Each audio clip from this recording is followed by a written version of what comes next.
MacG has got an office like this. MacG owes the City of Ekurhuleni 5 million rand. Then Saul, who works at Ekurhuleni, comes to say, my brother, if you give me 1.5 cash, your debt will be released from the system.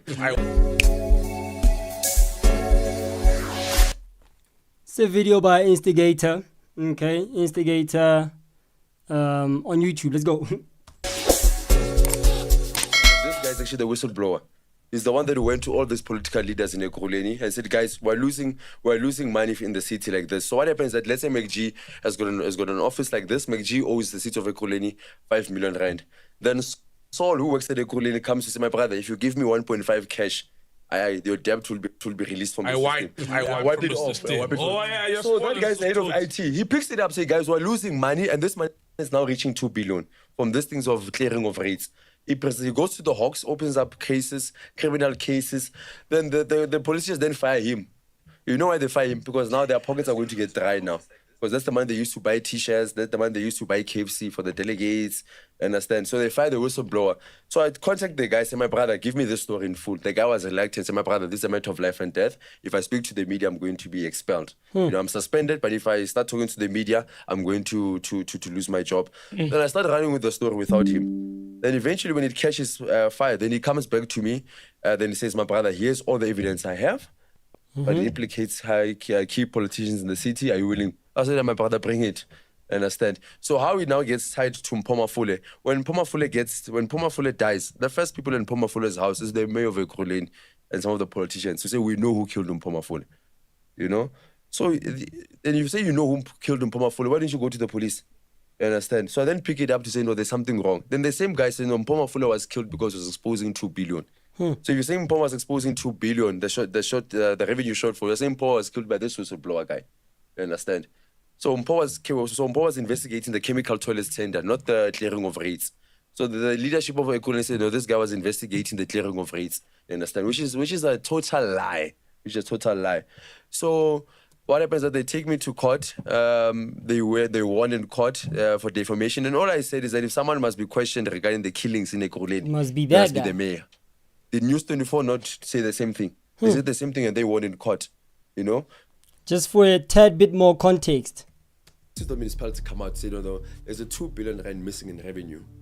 Now, if there's 2 billion missing in revenue, who then gets to account for that? It should be those in finance. It should be those who are supposed to collect revenue on behalf of the municipality.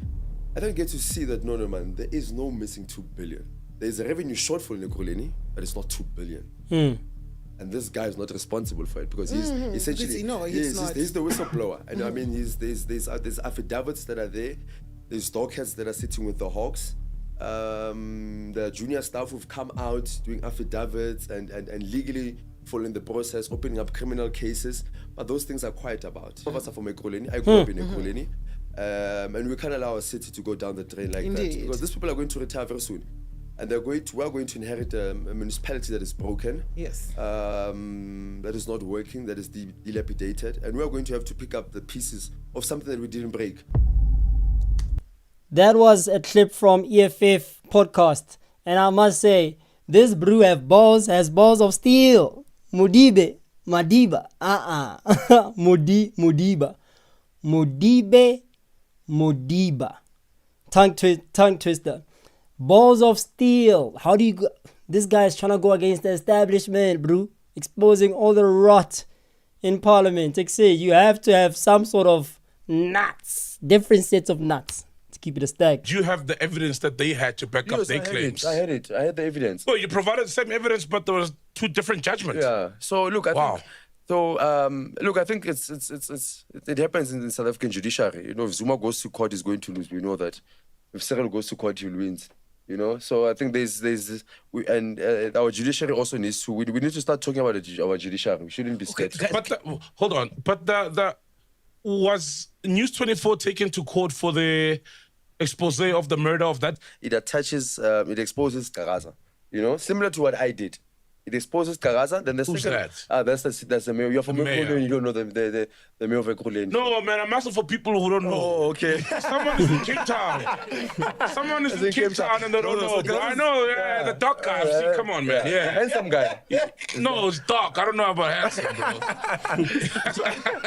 Yeah, Kagaza is the mayor of Ekurhuleni. So Houston have been busy with him, for some time. Then after that, they then link him to the murders that are happening in Ekurhuleni, To what, and similar to what I said. I said if someone must be questioned, should be him. I'm not saying he killed them. I'm saying that he's the mayor of Ekurhuleni. Okay. Why should it be questioned? Because he's the mayor of Ekurhuleni, If you're the mayor of Ekurhuleni, people are dying under your watch. Then that means we don't have leadership in our city. But it's like saying us, Cyril, about everyone dying in South Africa, for example. This is not, because I guess we know what's happening in Ekurhuleni. But is he connected to the death? Yes. Not by virtue of being the mayor. No, look at his fingerprints. Look at News 24's. Bro, who is innocent in Parliament, bruh? Who's innocent? Like the people who are at the top, who are responsible of taking care of this country. It feels like all of them are rotten. Who's innocent? Expose. I read it. Yeah. Kagaza was at the same place with the DJ before he died. And he didn't say. Did he meet him? He didn't comment. No, he didn't say he was there. Right? He didn't say he was there. Yes, I saw that. He didn't report the crime to the police. And we know who cleaned the scene of the DJ. He's the former chief of police, my PA. He's the one who cleaned the scene. Oh, he was at the MacG Commission. Yeah, he was at the MacG Commission. Isn't he clashing with?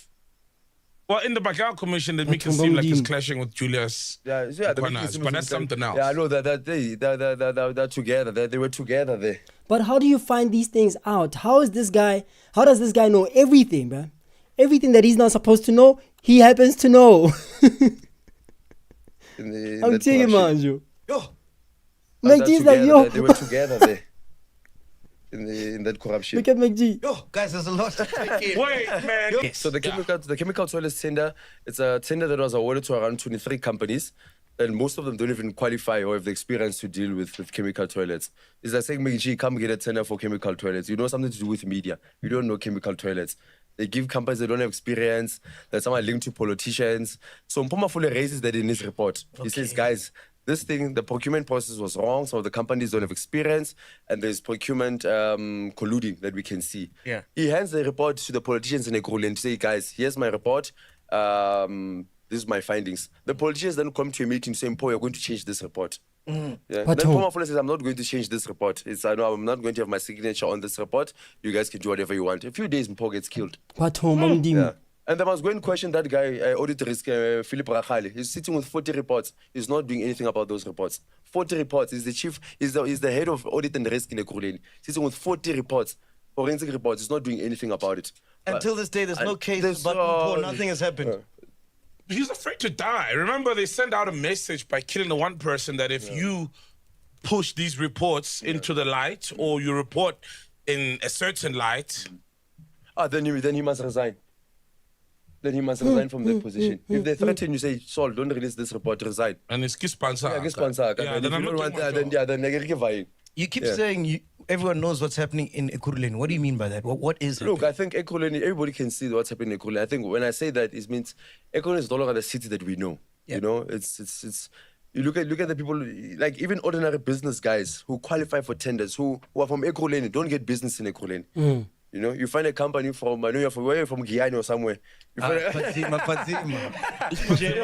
Vendor, So, man. yeah, I'm not saying it's something wrong, but I'm saying that, you know, if you're from Ekurhuleni, you say that if you want to procure this, you know, you go to Ekurhuleni and say, who can we get this from in Ekurhuleni? If there's one in Ekurhuleni who can give us this, then we can go out and look for other companies. They don't do that.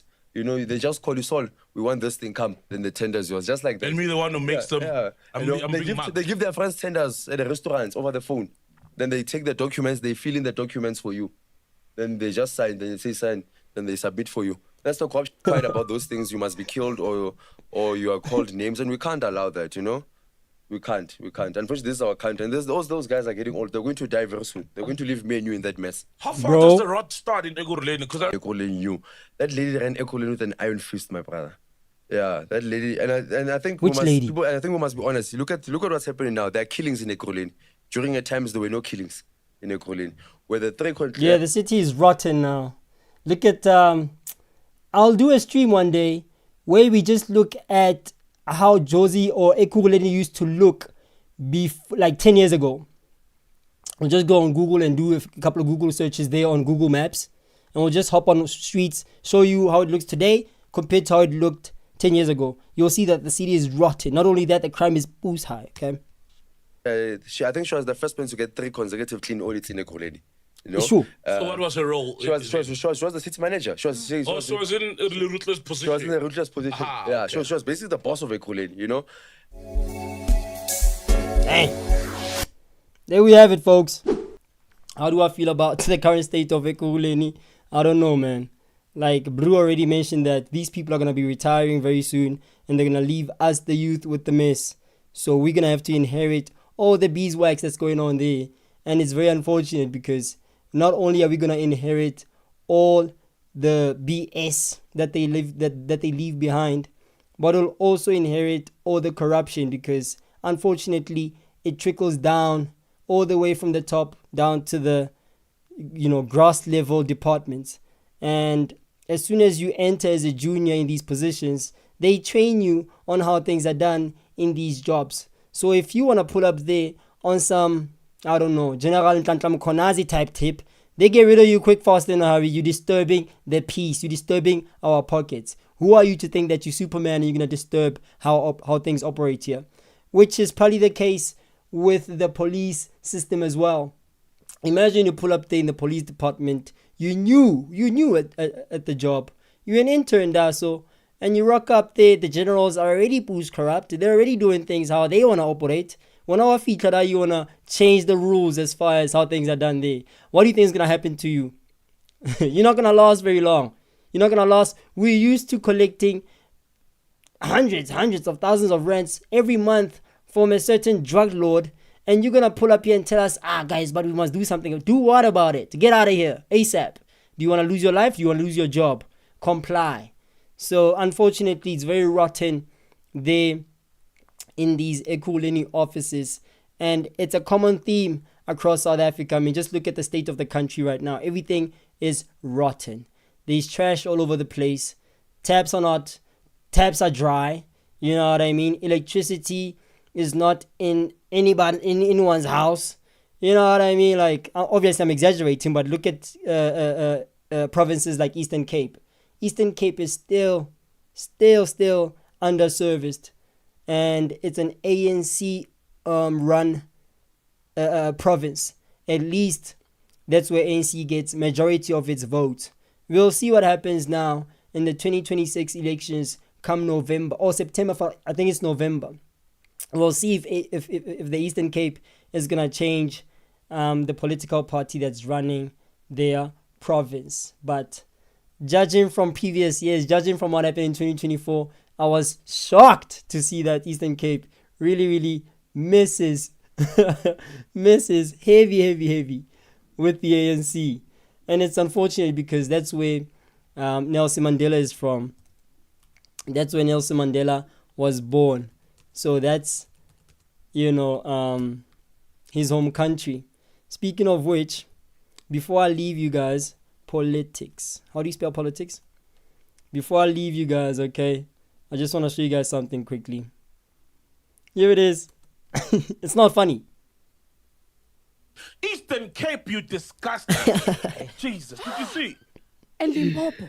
Everybody voted the ANC. Voters turnout. Almost 3.5 million registered voters. Out of those 3.5 million, only 1.8 million votes came out of the Eastern Cape, and 1.1 million of those went straight to the ANC. So people in the Eastern Cape are happy with the ANC. They happy with, the poor service delivery that's going on there. It's either that or there's heavy corruption when it comes to votes there in the Eastern Cape. Guys, we see videos every week at Eastern Cape. Complaining about pits toilets. Ama-toilet, babaposhela ngaphandle, abanye baposhela in rivers in 2024. Eastern Cape, you disgusting. Jesus. Bro, I'm trying to tell you, dog. It's ridiculous what's going on in the Eastern Cape. But let's just assume that they're not voting ANC. Let's just assume that yeah, the elections are rigged. I don't know. I guess that's the conclusion we'll have to draw. Anyway, appreciate you guys for making it this far. And if you did make it this far, please make sure that you mark the register by clicking the like button. The like button count will tell me who made it this far in the video. Again, I really appreciate it. If you didn't like the video, click the dislike button. Make sure you click the subscribe button, however, so that you come back. And if you do remain unsatisfied with my delivery or commentary, then you can unsubscribe. Fair enough. Appreciate you guys for making it this far. Again, without any further ado, I'll catch you guys in the next stream. Do see.